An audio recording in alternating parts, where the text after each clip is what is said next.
Good afternoon. On behalf of the director of... Let me give you a warm welcome to this foundation and to this conference. I would like to introduce myself. My name is Daniel Santin. I'm professor of economics at the Complutense University of Madrid. And at the same time, I'm in charge of coordinating part of the activities that are organized or sponsored by the foundation. So this event will be in English. However, since one of the priorities of this foundation is to foster the use of the Spanish language in science, let me do part of this introduction in Spanish. En primer lugar, quiero agradecerles a todos. First of all, I would like to thank you for having come to the headquarters of this foundation, whose title is The Aging Paradox. As we live longer, can we have an affordable quality of life, by Professor Nicholas Barr. To give the conference and for the effort of being here today. En segundo lugar, quisiera agradecer. Secondly, I would like to thank the London School of Economics, represented here by Adam Ossefil from the London School of Economics, who is going to act as a moderator for the co-organization of this conference. Today, we are holding the first of the 4 master classes, which will be held at the foundation within the framework that the Ramón Areces Foundation has with the London School of Economics. These master classes will be launched, and we will inform you in due time so that you can take part and assist them. Those who are not familiar with the Fundación Ramón Areces, maybe some of you are here for the first time or participating at the seminars for the first time. Well, the Fundación Areces has as the single goal to promoting the development of scientific knowledge and excellency. We have the postgraduate scholarship program, which allows the best of Spanish among Spanish students to carry out their postgraduate studies at the best universities in the world. We also have pre-doctoral, pre-PhD scholarships and program, and we have also contests of research studies or research projects among young people. We also hold strategic alliances with other institutions, such as MIT, Oxford University, and other. And of course, as I said, the London School of Economics. And I would like to add as well about the foundation that another goal that we have as a foundation is precisely what we are doing here today, connecting excellent science and some of the most important specialists in the world with the civil society, so that the civil society can be well informed about what is being done in the scientific area. I would like to invite you to visit our website to see other activities that we are promoting that we will be holding soon. Thank you.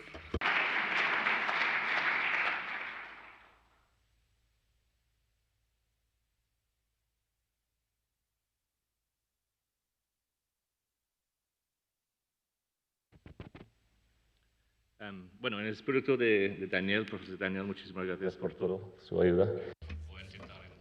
I'm going to try and speak in Spanish.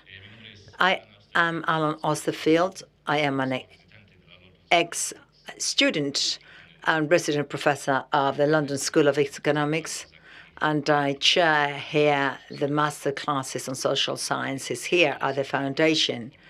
We are very happy to be to collaborate and cooperate with the Fundación Ramón Areces.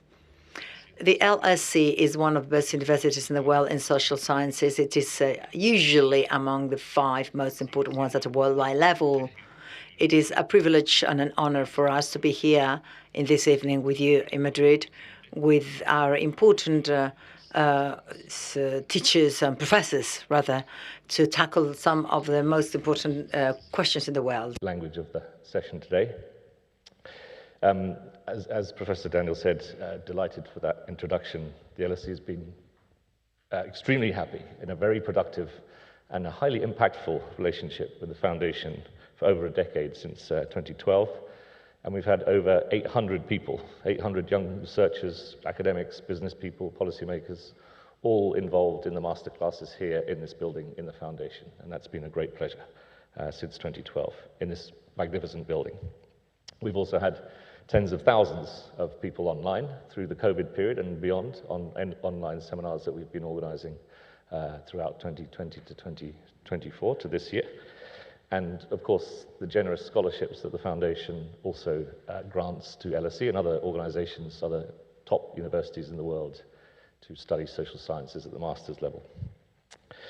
So in September, October, and November this year, we will also address such issues as climate change, the United States foreign policy and elections, health technology and artificial intelligence, which will be a series of other faculty members coming from London here to Madrid to address in a seminar, research-led seminar style that LSE has so famously and with great success delivered and managed over its 130-year history. All the work we do is very evidence-based. It's the strongest driver of the work that the LSE does to prove, to academically research, to great detail and very intensively to ensure that we don't have the answers to everything, but we can find evidence that will give potential answers to the big challenging questions of society. And that has always been the driver of both students and faculty and the research at LSE. Today, we're particularly honored to have with us Nick Barr.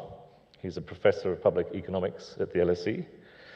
Professor Barr took his PhD in economics at the University of Berkeley in California, where he was a Fulbright scholar. He has researched and taught at LSE on a wide variety of public economic issues and the welfare state, including financing higher education, healthcare, and of course on pensions. I should add also that Nick Barr also taught me economics back in 1996, some time ago, but fortunately he made a full recovery from that experience and has continued to pioneer groundbreaking research which consistently remain both academic and policy design references in many countries around the world. So thank you for your tuition many years ago, Nick. It stays with me. His seminal research work on pensions policy, which was co-authored with the 2010 Nobel laureate in economics, Peter Diamond, has become a standard text and translated into many languages all around the world, and including Spanish. So today, Professor Barr will talk about the aging paradox. As we live longer, can we afford a quality of life? And the challenges faced by public and private sectors alike to find financial and economic models that can support the great leaps forward in longevity that we see around the world today. So Nick, the floor is yours. Welcome back to the Foundation. Welcome back to Madrid, and I'll give you the floor. Thank you.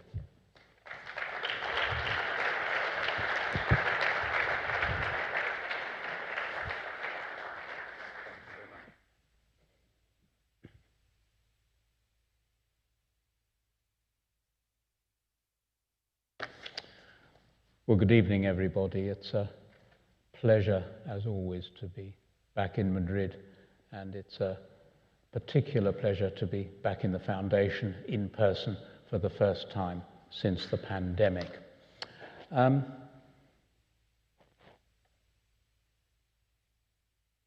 After some brief introduction, I want to talk about two major topics. The first is growing the economy. The second, then, is providing old age security. Starting point is the essay question that I was set. As we live longer, can we have an affordable quality of life? My bottom line is yes, we can. I normally tell my students at LSE that they have as much right to a personal opinion as I do, but they, like me, will be held responsible for the analytical quality of their argument.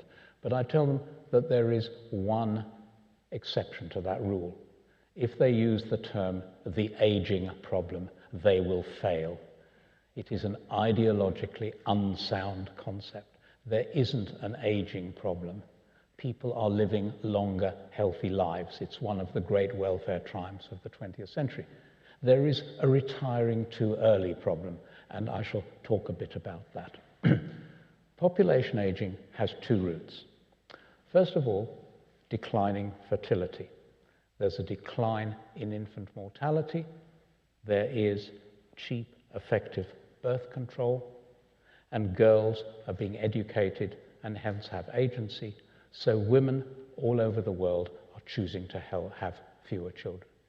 And you can argue that's a good thing, partly because it's the result of women's choice, and partly because it's good for the planet if population doesn't grow too fast. The second route is increased life expectancy, which I've said is a great and good thing. Now, it's useful to start with some simple economics, which gives a framework for thinking about policy. So I'm going to start with some simple economics, then talk about more capital, more workers, and more and better workers with a particular focus on improving gender equity. So let me start with some definitions for people without a background in pensions. In a pay-as-you-go pension, you young people in the audience are paying social security contributions that pay my pension. So there isn't a fund, there is just a transfer from younger to older. In a funded pension plan, you younger people are putting your pension contributions into a fund in your own name, and what you accumulate in that over your working life is meant to support you in old age. So that's one definition. Another definition, in a defined contribution pension, as it's called, you build up your accumulation. The pension you get depends on how much you've put in. And if you've got an accumulation in the stock market and the stock market goes down sharply before you retire and you're still largely in the stock market, you're going to take a hit. In a defined benefit plan, typically run by firms, your pension will be related to how many years you've worked and your final salary or your average salary. So a typical plan might be that you get a pension based on your final salary and how many years you've worked. Those two definitions, pay-as-you-go and funding, and defined contribution and defined benefit, are standard terminology. The next one is one that I invented, pub economics. Pub economics refers to something that's obviously right and everyone knows it's right, but it's wrong. And I will come on to some important examples of that. So some simple economics. Pensions often seem complicated because people look at financial flows and complicated monetary instruments. For many purposes, it's much simpler to focus on output of national output of goods and services.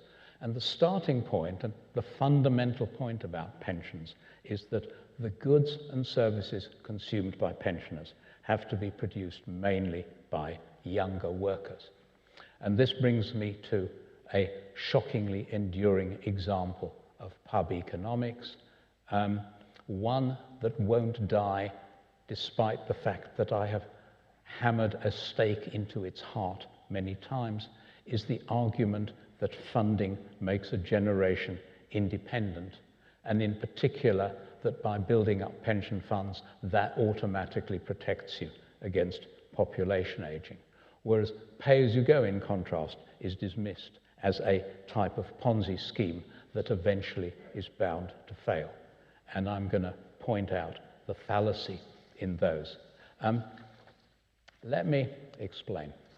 The starting point is pensioners aren't interested in money.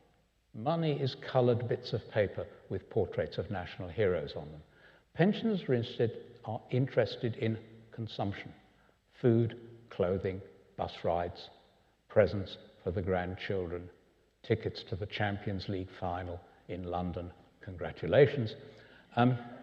Now, if you're a younger person and you're interested in preserving your consumption for yourself when you're old, there's only two ways you can do it. You can store current production for future use, or you can build a claim on future production. And let me talk about each of those. Storing current productions, you would dig a hole in your garden and you would put into it each year 10% of what you produce. So boxes of tins of beans, bottles of wine, bottles of paracetamol, etc. And you'd add to that each year, and then when you retire, you can just dig up what you have accumulated and consume that in old age. And that's what squirrels do, which is why I call this the squirrel's model. Does it work? Not very well. If you have your pension savings in tins of beans or bottles of paracetamol, then you're not making a return on them. If you put your pension savings into financial markets, you can make a return. Separately, keeping a steak frozen for 30 years is expensive. So first of all, first problem is cost. The second one is uncertainty about what your future tastes will be. You might be enjoying Chardonnay today, but by the time you've retired, you prefer a full-bodied red wine.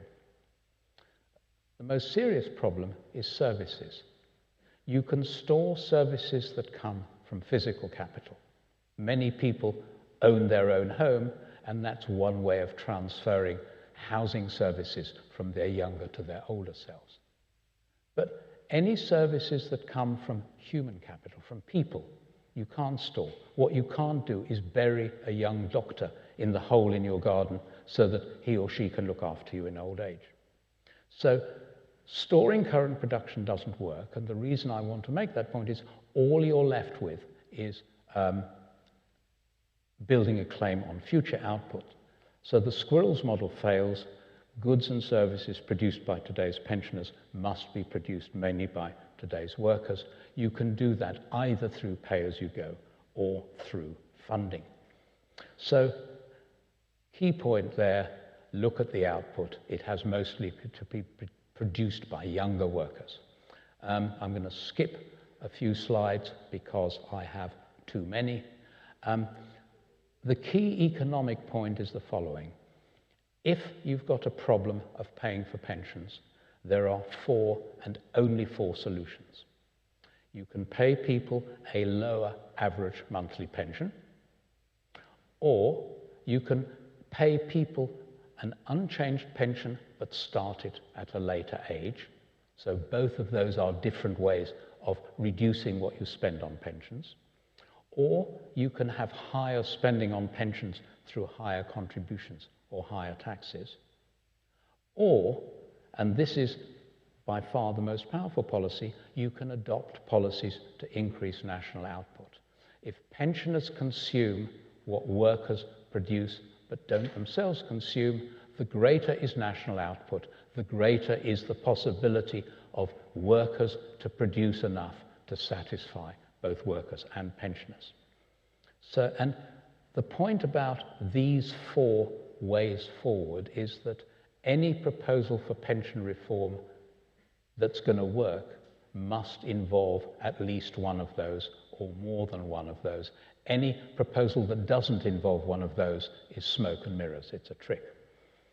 And the second conclusion is that if you build up pension funds, that assists adjustment to population aging only if the funds lead to an increase in productive investment.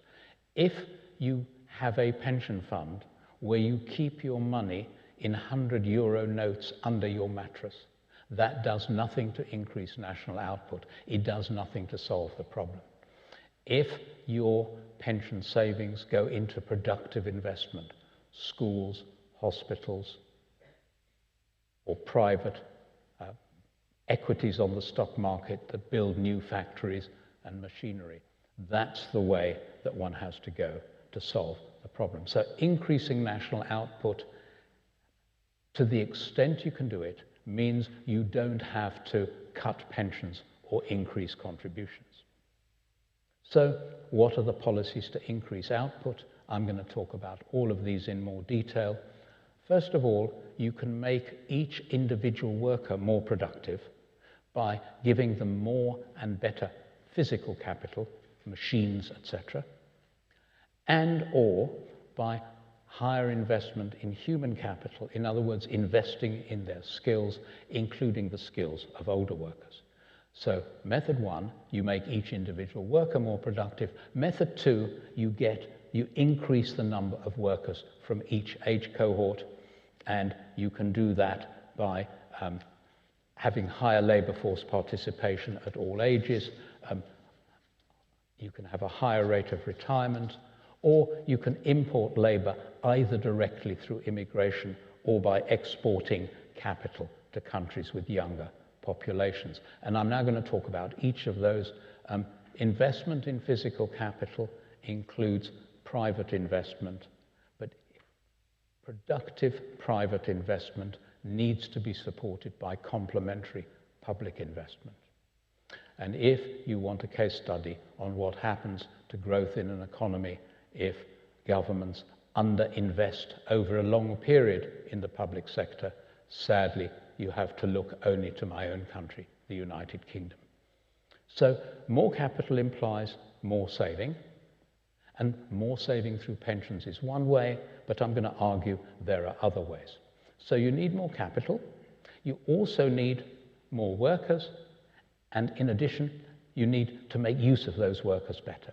So more workers includes labor market activities by older workers, and I'll come back to that, importing labor through immigration, or exporting capital to countries with younger populations, though that the value of the extent to which either of those is a solution shouldn't be overestimated. They're genuine solutions, but they are probably not enough on their own to solve the problem.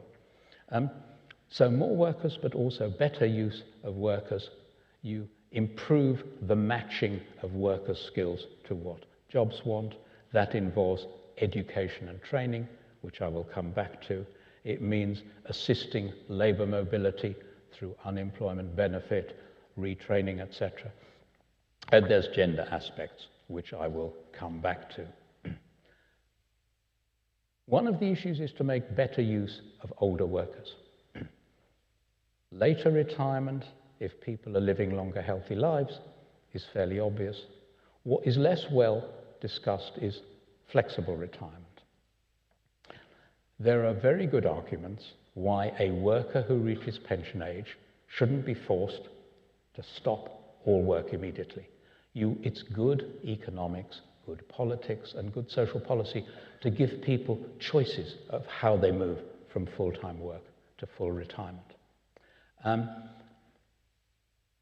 But there's a puzzle, which is people don't like mandatory retirement. There's widespread agreement that more choice of work patterns beyond earliest pension age is desirable, but it doesn't really happen.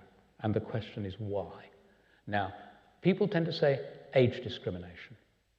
And yes, age discrimination is true, but it's not the whole story. It's only part of the story. Years ago, I was on a small British government committee about extending working life. And the first draft we got from our civil service had age discrimination in every paragraph. And I thought, that's a cop-out. And I asked myself the question, imagine I'm an employer and I love hiring older workers. Why might it be rational for me not to hire them? And I diagnosed a whole lot of impediments. So first of all, why might workers choose not to work longer?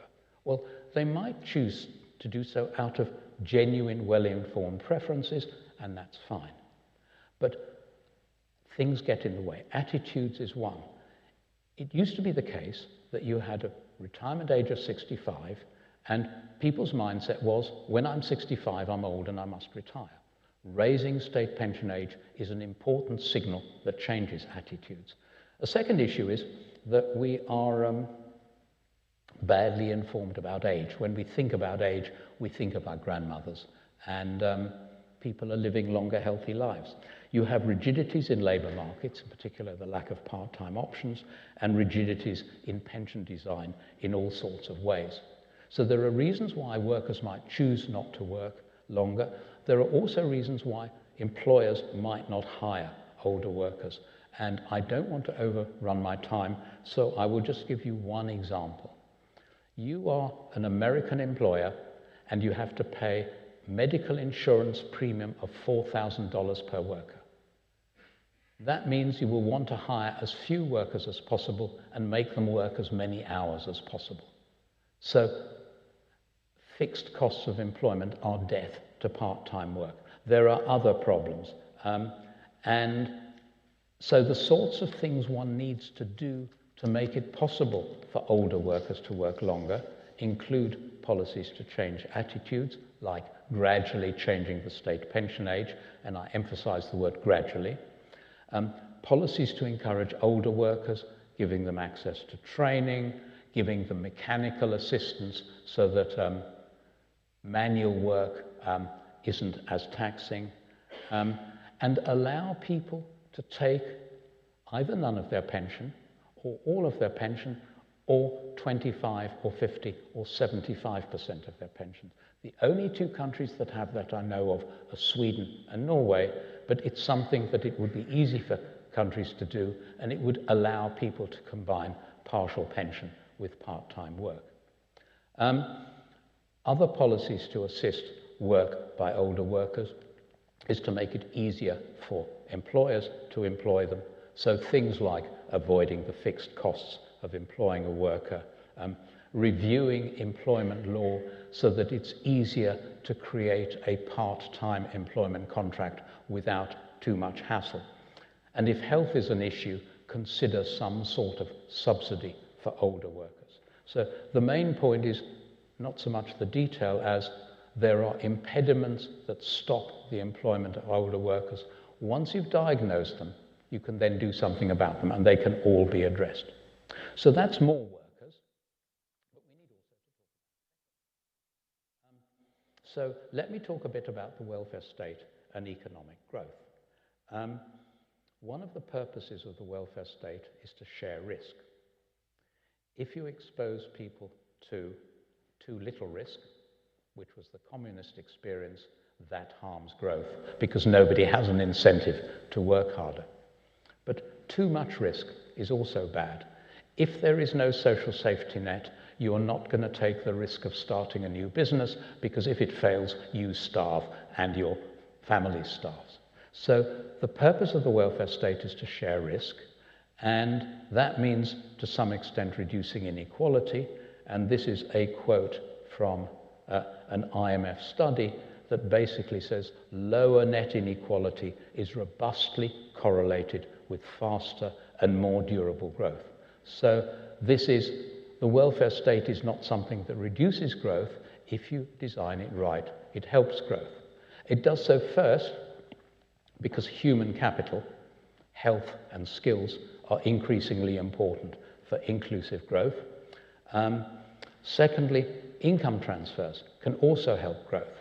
Hungry children don't learn well, so having sufficiently high benefits assists learning, it improves health, etc. So the key conclusion, a third key conclusion is well-designed, sustainable social policy generally assists growth. Which then brings us on to education and training, human capital, etc. Technological change is driving up the demand for skills. So countries need more training, they need more diverse training, and they need repeated training because skills go out of date more quickly than they did in the past. And these trends have been going on for a long time, and there is no sign that they are slowing. But the sort of skills that are in demand change. And what this slide shows is the green line shows the demand for high-level skills is growing. The demand for low-level skills is remaining fairly stable. It's the demand for medium-level skills that is going down.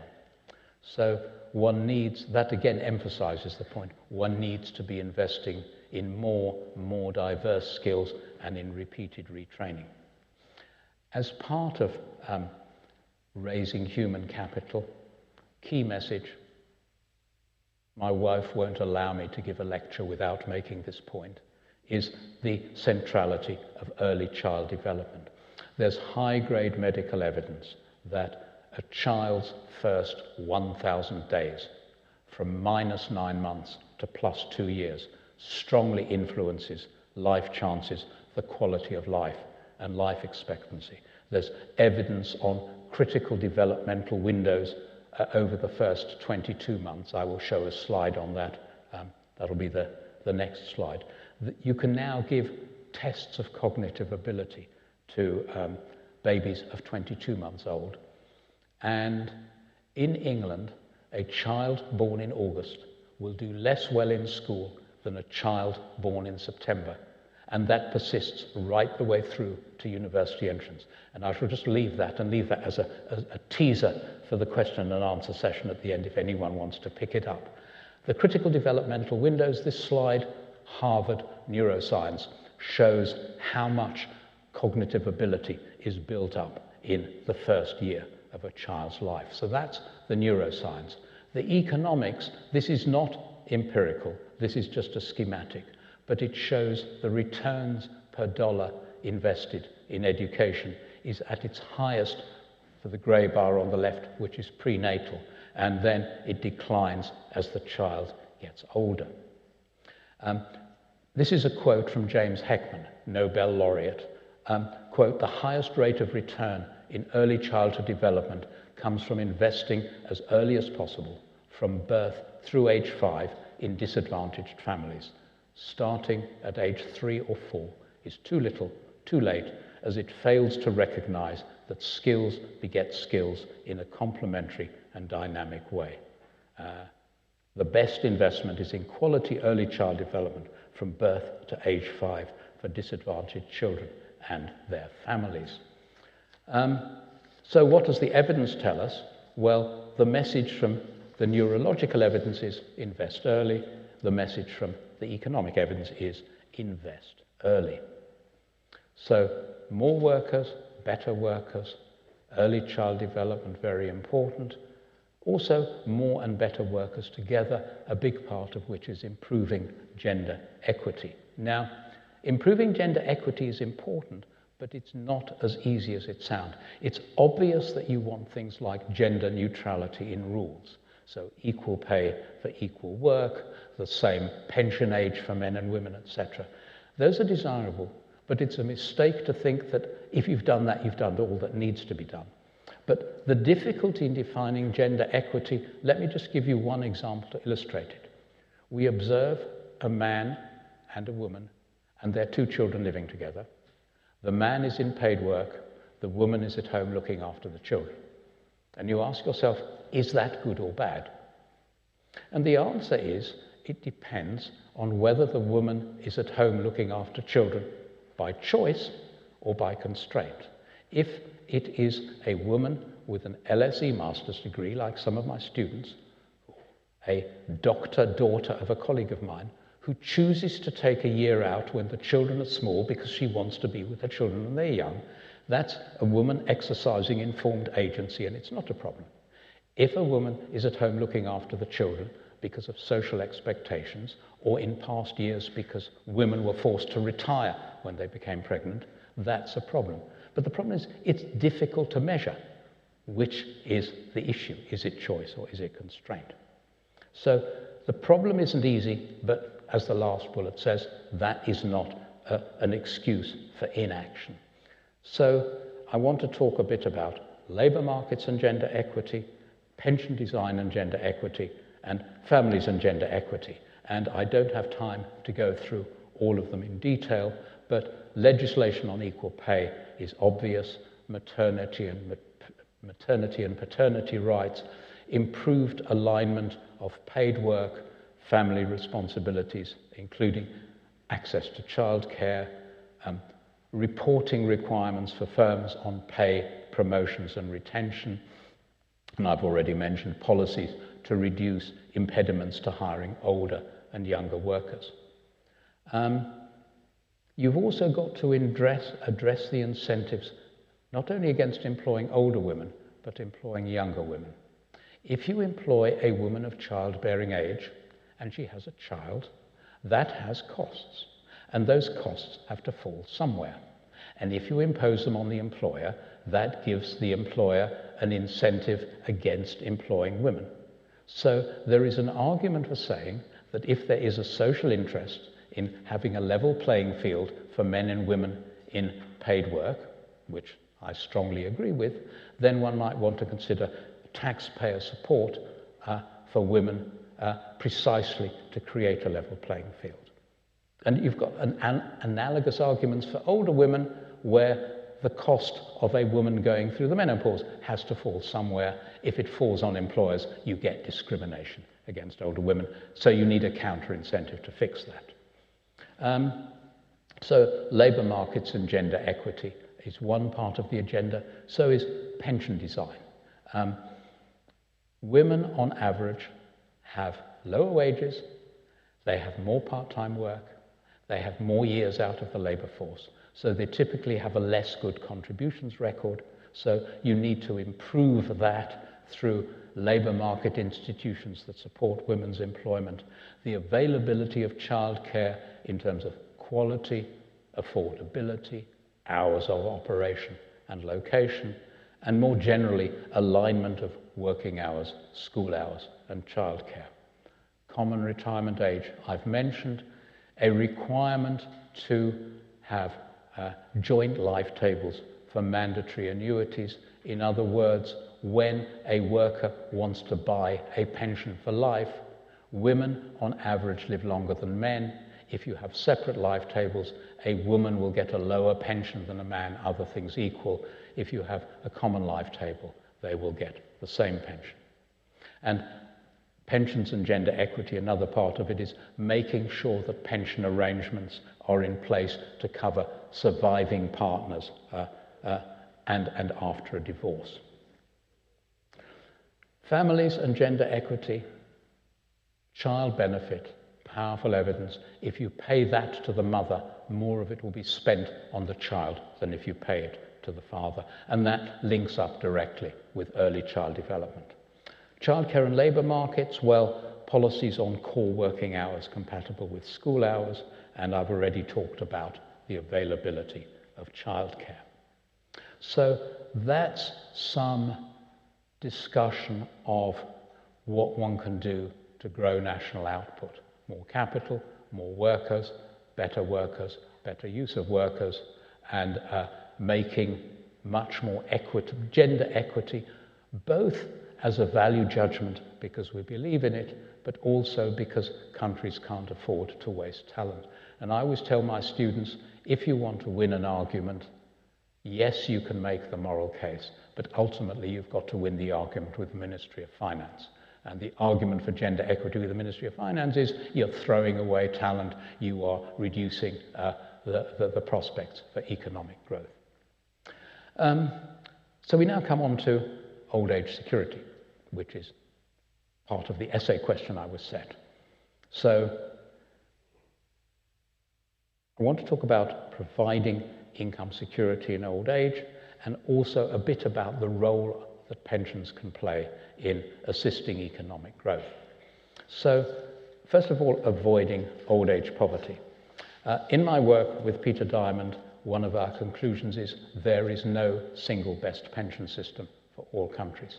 So when I say this is a good idea, I'm not saying it is the best, every country ought to have it. I'm saying it is an interesting idea, it's one that I personally like. A non-contributory pension is a flat rate, tax-financed pension based on age and residence. So if you're a resident, if you've had enough years of residence and you reach pension age, you get the pension. Countries that have it include Australia, Canada, Chile, the Netherlands, New Zealand, and a lot of developing countries. Some countries, like the Netherlands, give everybody the full non-contributory benefit purely on the basis of age and residence. Other countries give reduced or no non-contributory pension to fairly high earners. So you can design it in different ways. Now, why am I advocating this? Well, the short answer is the world has changed. In 1950, the norm in OECD countries that people had full-time, long-term employment. That's no longer true today. You have a much greater diversity of labour market relations. People can be employed, self-employed, outside the paid labour force, full-time, part-time, zero-hour contracts, the gig economy, etc. Not only are there more relations, more fluid relations, but there's more movement across them. So you have more dynamic labour markets and the need for more and more frequent training because, as I've said, knowledge goes out of date more quickly. So what does that tell us? In the old days, if contributions were organised through a person's employment and everyone had an employer, that worked pretty well. But today, if a lot of people for a lot of the time don't have employers, it doesn't work that well. The contributory benefits tied to employment work less well today than in 1950 because the world has changed. And that's ultimately the case for non-contributory pensions. Social policy advantages, pensions like that strengthen poverty relief in terms of coverage, because everyone gets them, in terms of adequacy, assuming the benefit is high enough, and in terms of gender balance, since, as I've mentioned, women typically have less good contribution records than men. So you get a considerable gain in gender balance. There's also potentially a wider social role. There's evidence, for example, from South Africa that pensions received by older women improve the development of female children in the household. This is family poverty relief via grandma. So those are some powerful social policy advantages. But as I've said, you've got to convince the Ministry of Finance as well. Now, the Ministry of Finance will be worried about the cost. You can fit the benefit to different budget envelopes, first of all by the level of the monthly benefit, but secondly also by the age at which the benefit starts. And if you want to pay a generous benefit, but that's too expensive, one option is to pay a lower benefit, the other is to pay the generous benefit, but starting at a later age. And then the third thing is whether or not there is an affluence test. In other words, whether everybody gets the full non-contributory pension or whether some people get it partly taken away. And there is a general point that non-contributory pensions and child benefits are well targeted. And I don't have time to go into the details, but the key point is you can target benefits by looking at people's incomes, but you can also target benefits by basing them on characteristics that are highly correlated with poverty. And age, old age and young age, are both highly correlated with poverty. So what looks like a universal benefit, it's not perfectly targeted, but it's better targeted than is often realized. So that's one thing. The second bit is how one can use pension systems to improve saving and investment and hence increase growth. Why is increased saving necessary? If you've got population aging, it means the future workforce will be smaller than it otherwise would be. And a rational response is to make each member of that smaller workforce more productive by investing in their physical and human capital. But that requires investment and that requires more saving. So higher saving is a rational response to population aging. And so higher saving is part of that policy direction. You can do that within a pension plan in many ways. You can have individual accounts from choosing from hundreds of competing providers, as in Chile or Australia, or you can have simpler plans that offer less choice and are cheaper to run, as in the UK, and I may have time to talk about it, but if not, I can come back to it in Q&A. You've got a range of different plans. Industry plans in the Netherlands, a different design in Sweden, a partially funded defined benefit plan in Canada. You've got a whole range of different ways of organising savings within pensions. You can also organise more savings outside the pension system. For example, the Norway Sovereign Wealth Fund. So a little bit more economics. Simple models as a starting point, but only a starting point. Physics starts with simple models that assume zero gravity and a perfect vacuum. Engineering assumes zero friction. And those models are useful for understanding the underlying driving forces. But if you built a car assuming zero friction, the car would have no lubrication, it would have no cooling, it wouldn't get you to the supermarket, let alone to the end of an Amazon delivery route. So simple models are useful, but you can't base policy on them. Economics, similarly, starts from a simple model.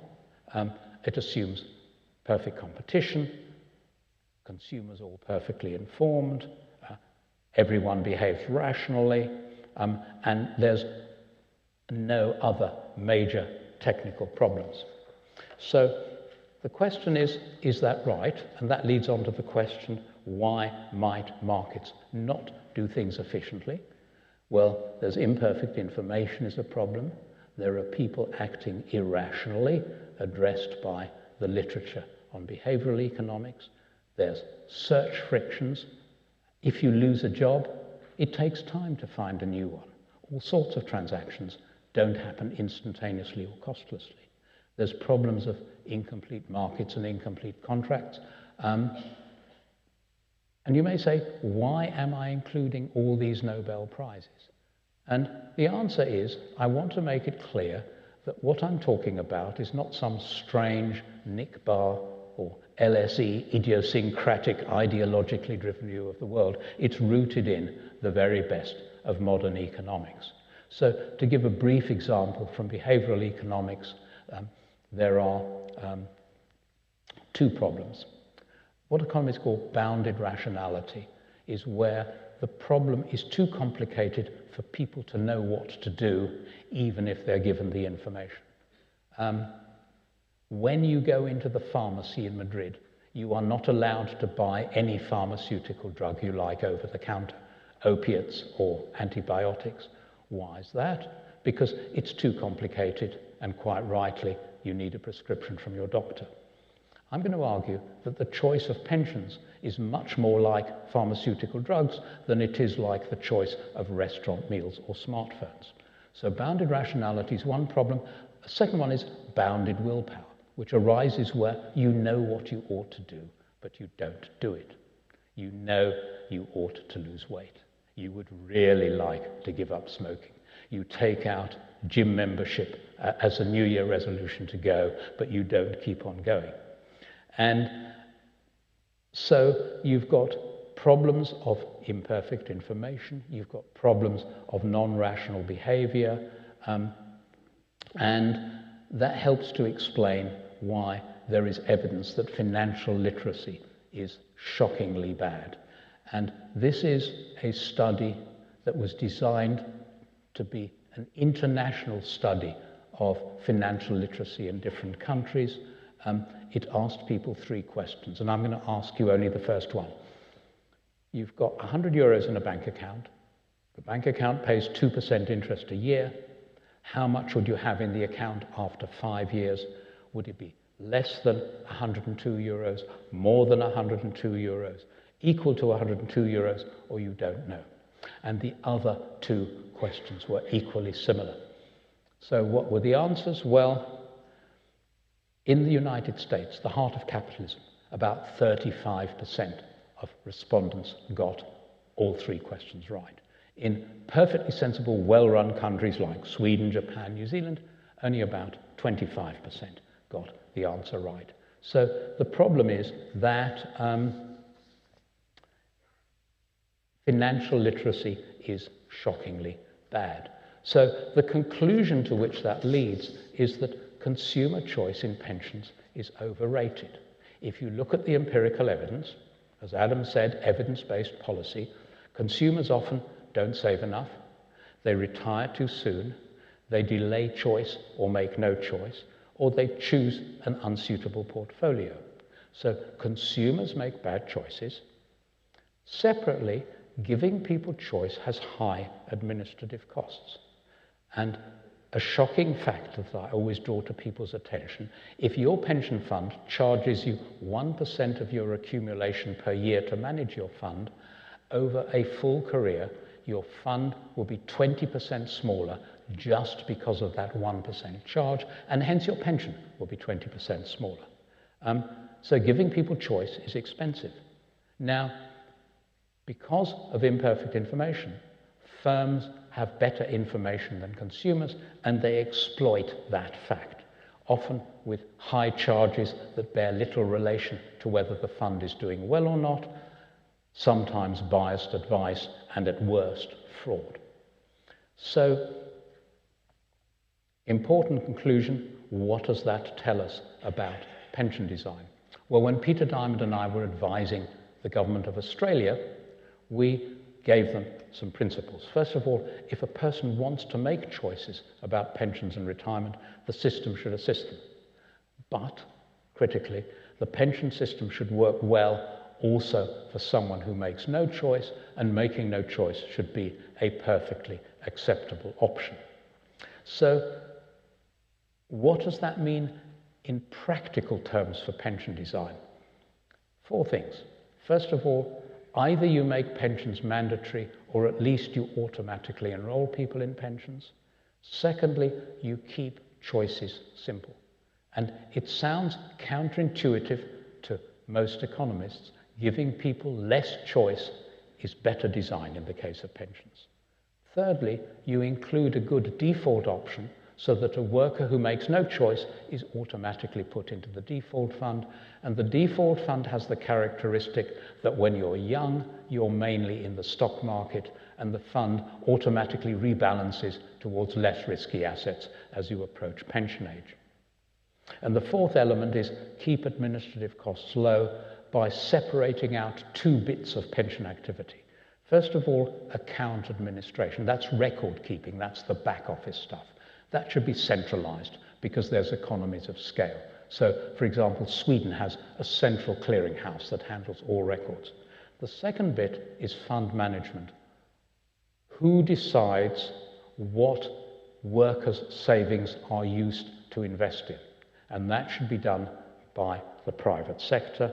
It can be done on a wholesale competitive basis, or, as I say, it could be done by a sovereign wealth fund. Some examples. The US Thrift Savings Plan is a plan for US civil servants, auto-enrollment, a choice from 5 funds, centralized account administration, wholesale fund management. I'm just going to talk briefly about a plan we've introduced in the UK since 2012 called the National Employment Savings Trust, or Nest Pensions. The UK offers the world many hugely important examples of how not to do pension design. Nest Pensions is a rare and shining counterexample. It's a really good example. And it's based explicitly on the findings of behavioral economics. They've got a terrific website, very well written, very clear, non-technical, highly recommended. Key elements of Nest. First of all, workers are automatically enrolled. Secondly, limited choice. Thirdly, centralized account administration and wholesale fund management. So workers are automatically enrolled in the plan. The default is a target date fund. So a worker born in 1980 who is expected to have state pension age of 70, so it's targeted on 2050, will be in the 2050 target date fund, and whilst they're younger will be mainly in equities, and then will move across over time to less risky assets. So you've got the default, you've got limited choice, workers have a choice of 5 other funds. They can have a higher risk fund with potentially higher returns. They can have a lower risk fund, probably with lower growth. My wife is pathologically risk averse, so she would almost certainly go for that one. There's an ethical fund. There's a Sharia fund, which is all in equities because Islam doesn't sanction interest payments. And there's a pre-retirement fund. There's centralized record keeping, so Nest maintains all the individual records. On fund management, the Nest managers decide what fraction of their portfolio should be in British equities, what proportion in global equities, what proportion in British government bonds, corporate bonds, etc. So that's decided in-house, but then each part of the portfolio is then outsourced to private fund managers on a competitive basis, and the website publishes quarterly updates. They also are experimenting with something that's incredibly clever. It's a rainy day fund. People are worried that if they put their money into a pension fund, they won't be able to get it till they reach pension age. And they're worried that there might be a medical bill, or the house might need repair, or something. So what Nest is experimenting with is that you put your money into Nest, the first £500 is available as a liquid source of saving that you can draw down, and it's only beyond that that the money then tips into the money that you can't access till pension age. And that's, so the pension saving is invested for the long term, but a small part is kept available for short-term emergencies. And I just think that's very simple and very clever. So what do we make of this? Well, the approach respects the lessons from the economics of information and behavioral economics. It simplifies choice for workers. It automatically enrolls them, which makes their life easier. Important point, it puts competition in the right place. Financial markets have an incredibly important task of taking yours and my saving and translating those into productive investment that will grow output. Now, if you've got an individual worker choosing a pension fund, on one side of the market, you've got an individual worker who doesn't understand financial markets, and the other side of the market, you've got a sophisticated fund manager with glitzy presentations on their iPad. With the Nest design, you've got financial professionals on the Nest side, financial professionals on the fund management side. You've got a competitive market with knowledgeable actors on both sides, and that's the way you get more efficient outcomes. So it puts competition in the right place. It keeps administrative costs low. You can have Nest as well as other plans or instead of them, and as I've said, you can incorporate a liquid element. So that's one way you can organize savings within a pension plan.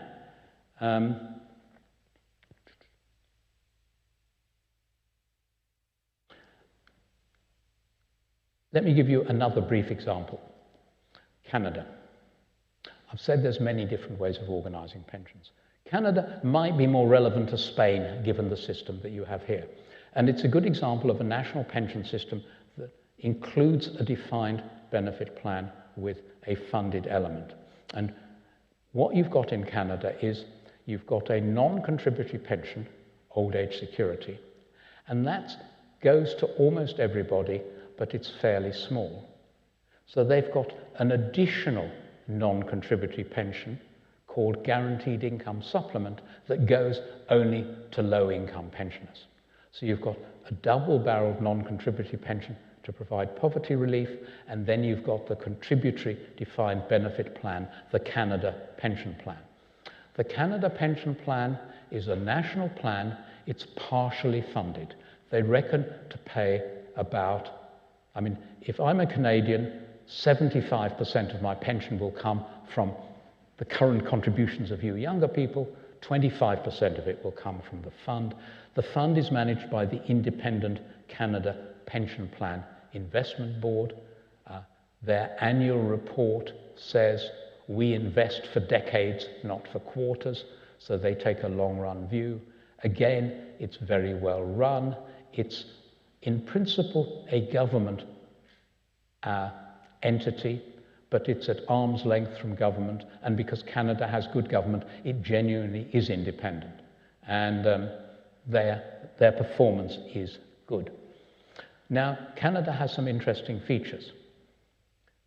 If you have a projected deficit, if you project future contributions and benefits, and it says there's going to be a financial hole, what do you do about it? What Canada does is sets out in clear rules in advance what will happen if there's a deficit.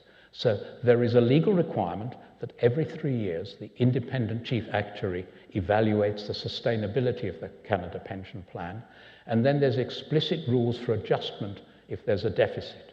So there are rules about how the contribution rate goes up, and there are rules about how pensions in payment are frozen rather than being indexed to price change. What makes it even cleverer is the law that frames the Canada pension plan has got legal protection similar to that of the Canadian Constitution. So a populist government can't simply rewrite the rules through a simple majority in the national parliament. The hurdle is much higher than that. And as I've said, the Canada pension plan is genuinely independent. There is an element on pensions and climate change that is relevant. I'm not going to talk about it now. I can come back to it in Q&A if people like. It's clearly part of the story. Pension funds have a potentially powerful role in choosing green investments, but there are problems along the way and things that need to be done to make that happen. So let me wind up with a conclusion. As we live longer, can we have an affordable quality of life? Yes. There are different ingredients, and I've talked about some of them. The labour market agenda includes more capital, more workers, better use of workers, better workers through more investment in human capital, including another plug for early child development, and improved gender equity, not only for moral grounds, but also in terms of making the best use of a country's talents. And the pensions agenda includes more saving and later and more flexible retirement. So let me leave that there because Q&A is always the fun part. So let me pause there and happy to take your questions. Thank you very much. Thank you.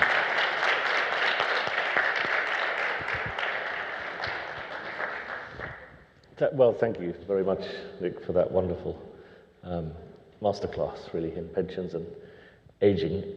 We do have a few moments to take questions from the audience. There is a microphone moving around, I think, if anyone would like to ask a question. There's a lady in the front row. Thank you. You may have to help me if I can't hear. Translation, yes. Oh, yes.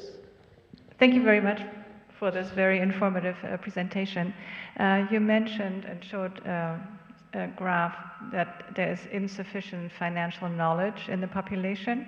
I'm wondering, I'm not familiar with any school system that provides financial instruction to students from kindergarten through high school graduation. I think that should be a requirement for every single student, no matter what level of education they're receiving. Is there a role to be played by economists that know about this topic to influence political decisions in that realm? Thank you. Financial education is incredibly important. It should be mandatory in schools. Kids need to learn why maxing out on their credit card is a thoroughly bad idea and very easy to do. That level of financial education is essential. Just as knowledge of healthy diet and lifestyle is essential, we all know useful things about healthcare. That does not make us medical doctors. And my point is, yes, we should improve financial education. We can and we should. It won't turn people into financial market sophisticates, and we shouldn't imagine that it does.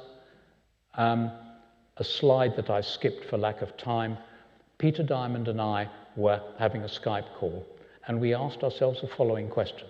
Imagine we are 30 years old, we have master's degrees in finance, so we are supremely financially literate. Could we decide how much to save and in what form for pensions? And we came to the conclusion that future uncertainties about earnings, family formation, health of the children, earnings opportunities are so great, it's an impossible problem even for a Nobel laureate in economics. So yes, financial education as part of citizenship education, but not in terms of turning people into financial market sophisticates. Thank you. Another question here at the front. Yeah, thank you.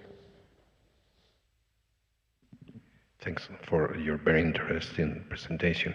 It's one of the things you spoke about, the UK Nest system.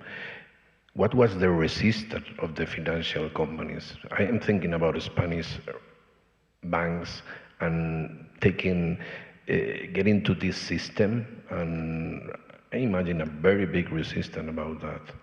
And the other question is, and it was very interesting, the Canadian system with a very control system, because I imagine politicians here, putting the hand in the big box as soon as they have some budget problems.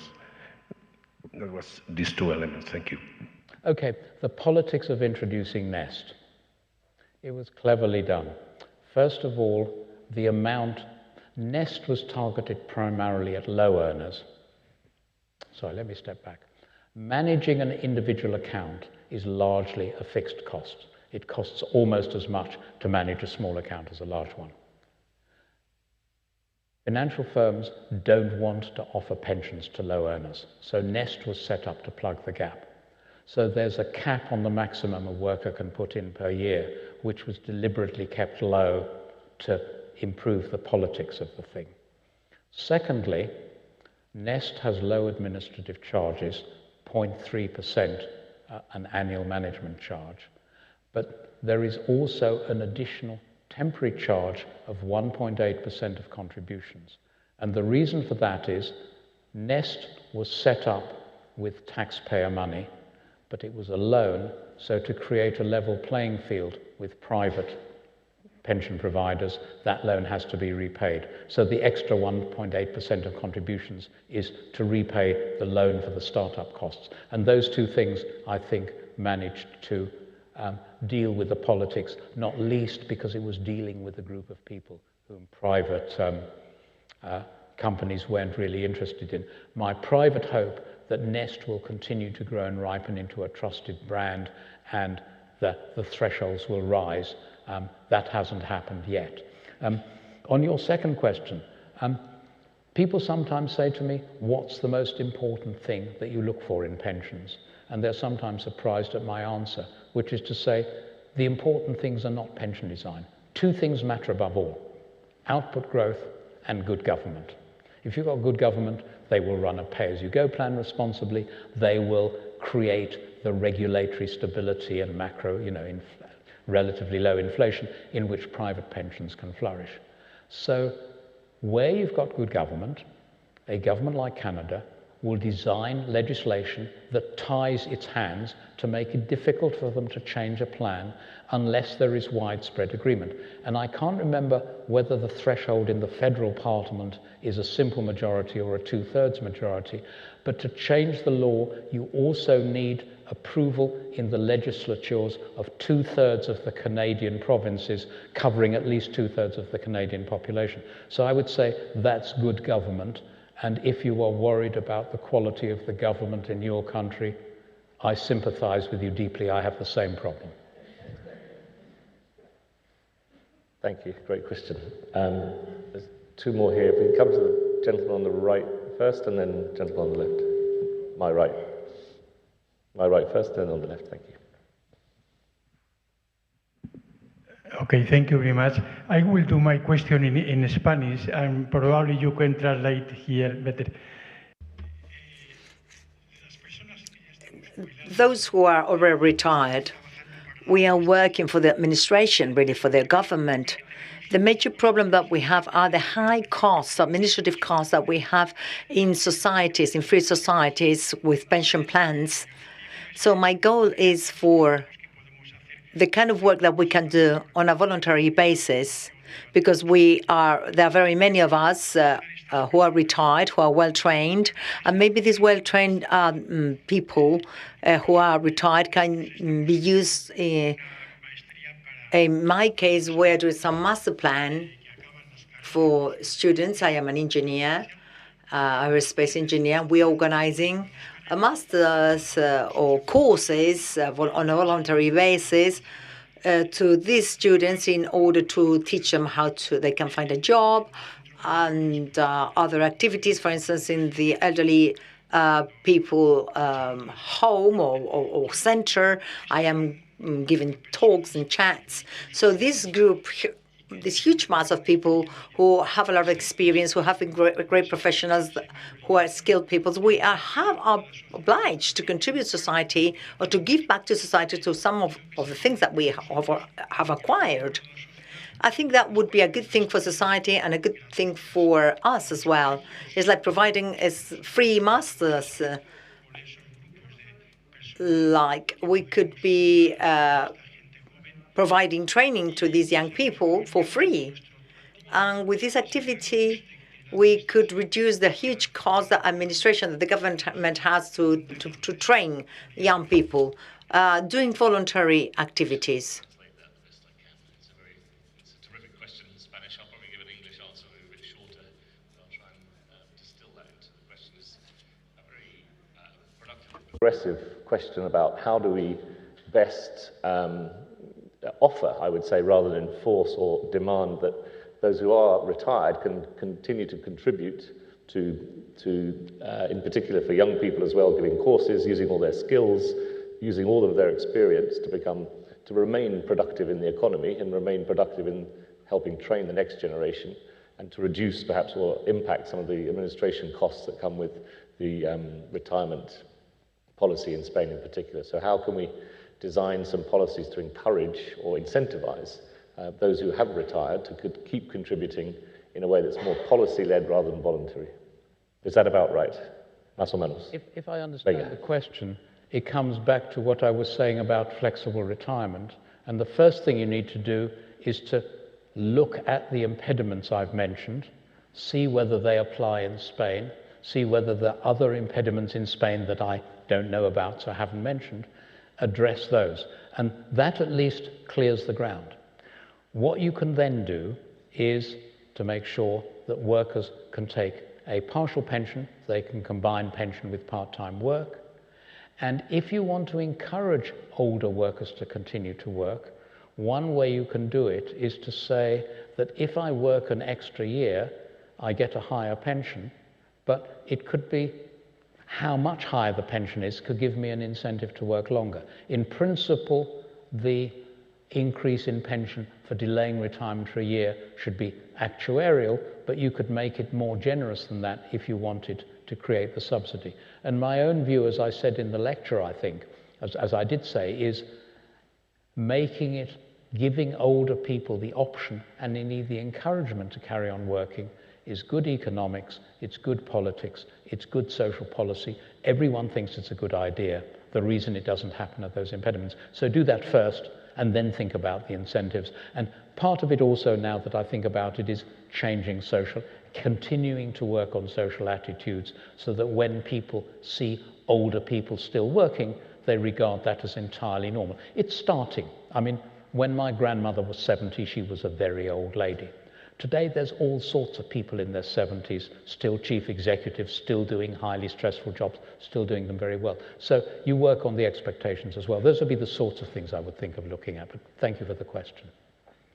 Thank you. We have the gentleman here, and then after the lady at the front. Thanks. A gentleman there. Thanks. Thank you, Professor, for a very illuminating conference.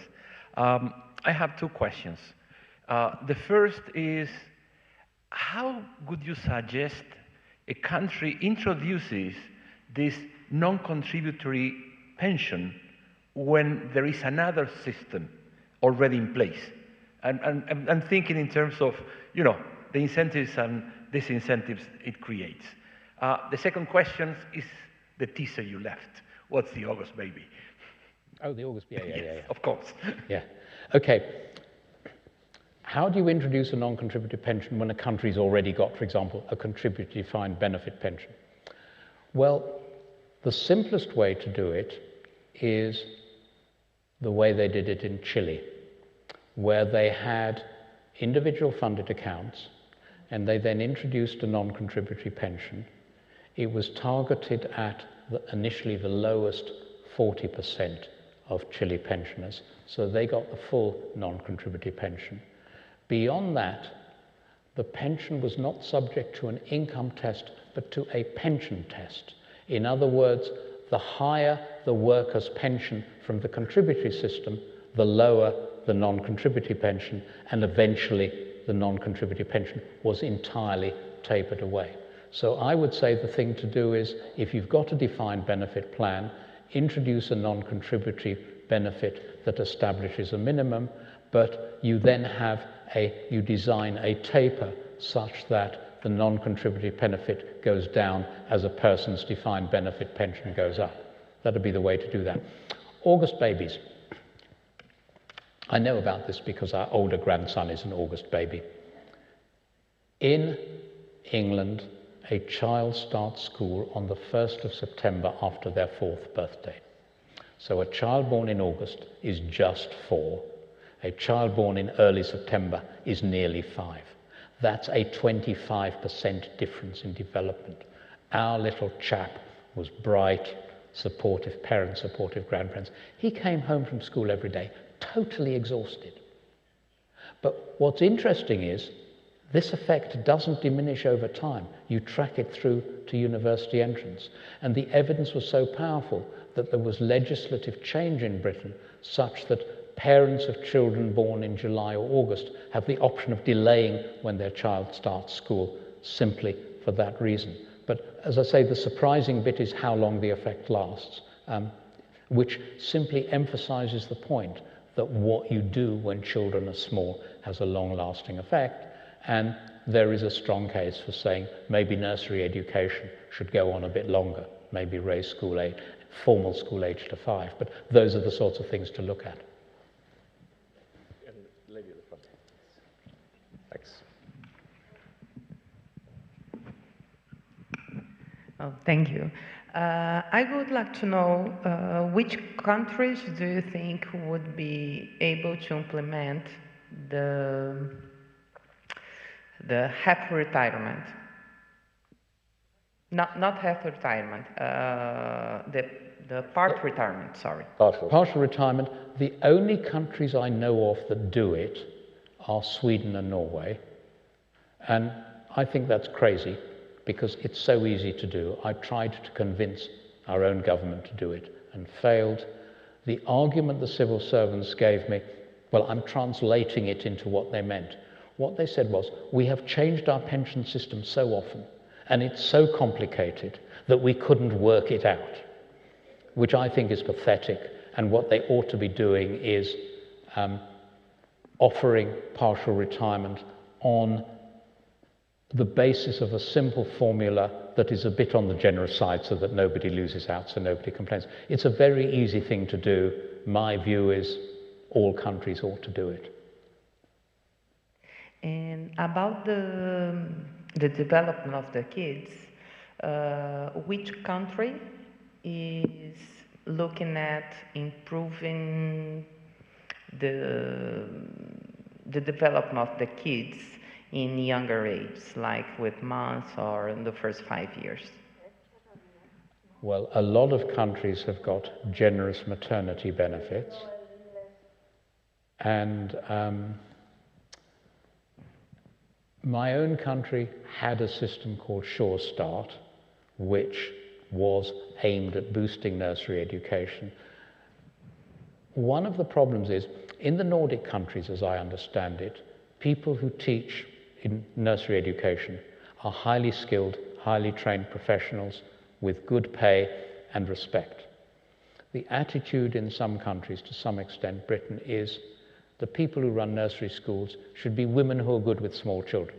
And that's great in terms of certain things, but you can and should be doing so much more than that.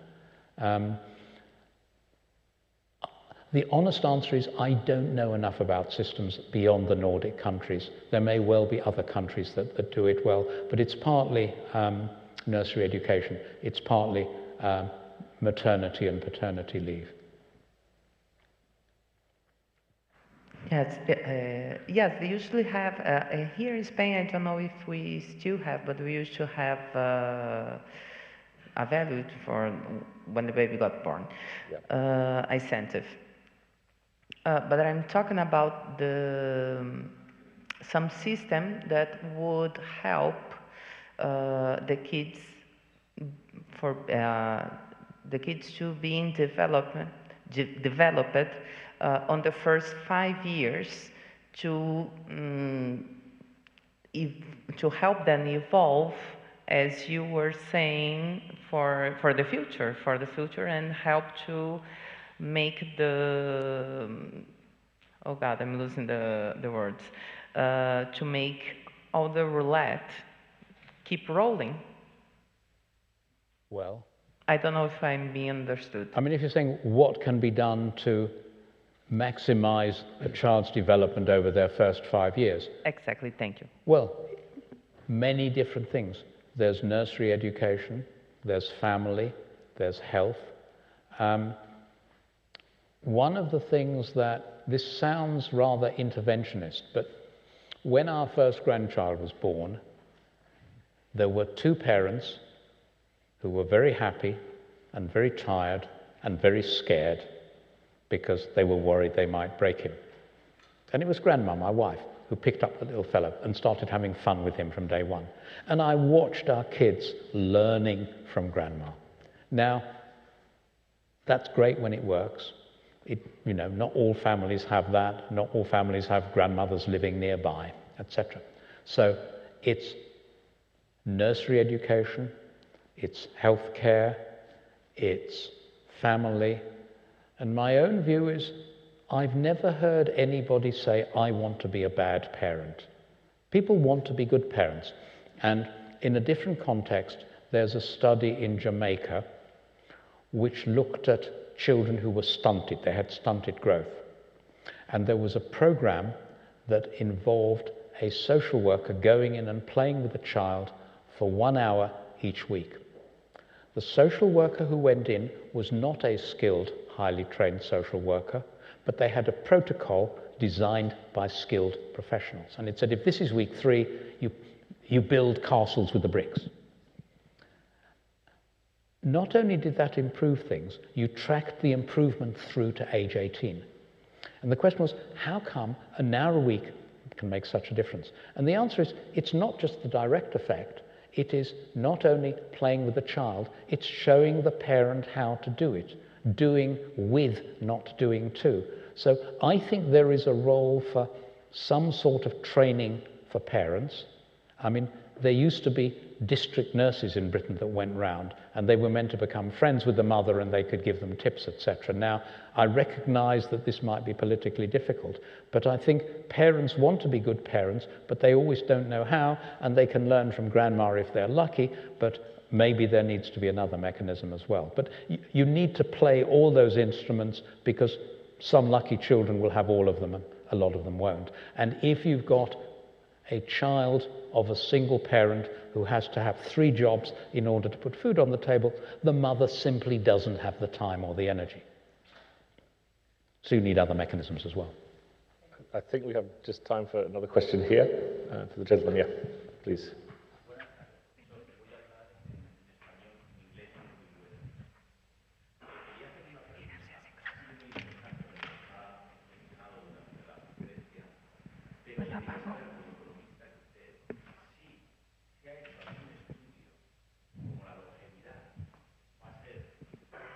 Un momentito, no funciona.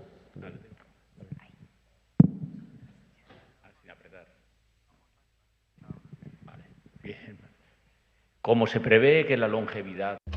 As longevity, old age is going to grow for everyone. People might reach 90 years old of age with very good health and a good life even. Is there any worldwide study in terms of pension plans where has been calculated that if people reach this age, which pension system can actually finance this? Equally, people living more commonly between 90 and 100, quite possibly as that demographic shifts to becoming much older than the average life expectancy as it was. What pension systems or which pension systems could be able to cope with that kind of very long curve at the end of longevity life, with the workers at the beginning be able to fund it if that stretches right to between 90 and 100 on average life expectancy, for example. So it's what systems can cope with that real leap in longevity that we're looking at now? Well, the key has to involve more work at later ages. So raising pension age in some sensible way as life expectancy rises. I'm not saying for every year of increased life expectancy, pension age should go up by a year. If, for example, you believe that, in the old days, people would work for 40 years and then be retired for 20. So that suggests 2 years of work for every year of retirement. If you want to keep that ratio, if life expectancy goes up by 1 year, pension age would rise by 8 months. These things would happen gradually. Raising pension age is important, but pensions are a device that allow you young people to plan over your life course. So it needs a long-term view. And one of the principles of a good pension design is that older workers and pensioners should be exposed to less risk than younger workers, because younger workers have more time to adjust and more margins on which to adjust. So you should be raising pension age gradually in line in some sensible way with life expectancy.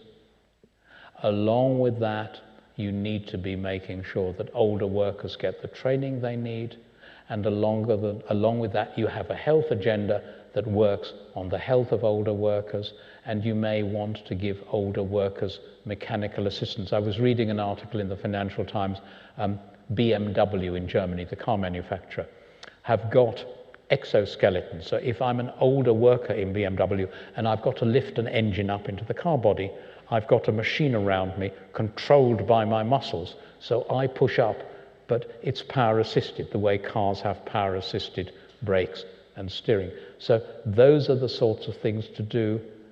Policies to increase growth that makes it possible to pay pensions to more people, but later pension age, and what you need to make it possible for workers to continue to work later through health, through employment regulations, and also through the options, as we've mentioned, for partial retirement. Those would be the sorts of things I would think about. But if people are living longer and longer, in general, they're capable of working longer, and that needs to be part of the story. Are there specific studies that have looked at this that long tail, as it were, of longevity as well? There are particular resources where this has been looked at in academic research or World Bank policy work? Not that I can think of, but it's not something that economists do, but gerontologists. I'm sure there is a literature on that, because I know I went to an event, actually it was here in Madrid, where a demographer was saying that a child born in Europe in the year 2000 had a 50% chance of living to be 100. So there really is a genuine issue there. But as I say, older people, someone aged 70 today is not old in the way that my grandmother was. So you really do have energy and potential productive activity. And for a lot of older people, they don't want to stop working.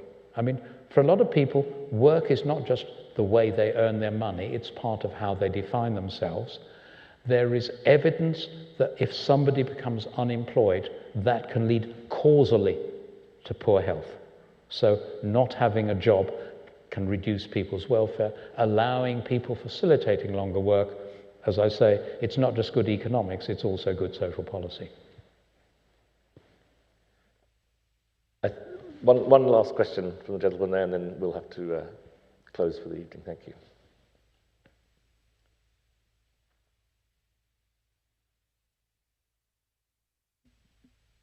Thank you very much to the LSE, Adam, and of course to Professor Barr for this masterclass. My question relates to the life cycle model. Thinking on a defined contribution pension scheme, implementing the life cycle model, of course, risky assets should be applied to the younger people, and much safer assets or low risky assets should be applied to the people close to the retirement. But my first question is, do you think that thinking on the life expectation of the retired people, the life cycle model should be applied for longer, not only until the retirement moment, but a bit longer. I don't know how longer, but I think that a bit longer. This is the first question. And the second one is a much simpler question. I know that there are investment professionals and the portfolios could be very, very diversified in a lot of different assets. But simplifying the investment area,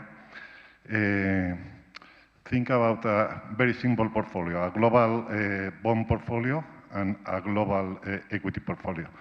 What do you think that should be the asset allocation at retirement or after the retirement? Or if you don't want to provide your, well, I would appreciate your thinking about that. But also, what do you think about the different investment profiles on the Anglo-Saxon countries versus the more Latin American countries that are much lower risk on the investment profile? Okay, thank you very much. Wow, okay. I'm going to interpret your life cycle question, I hope, in a way that I am answering your question. The question is, what pattern of income do people want in retirement? And you can say that people who've just retired are typically still fairly active. So they want to do lots of things. They want to go on the cruise that they've always wanted to do.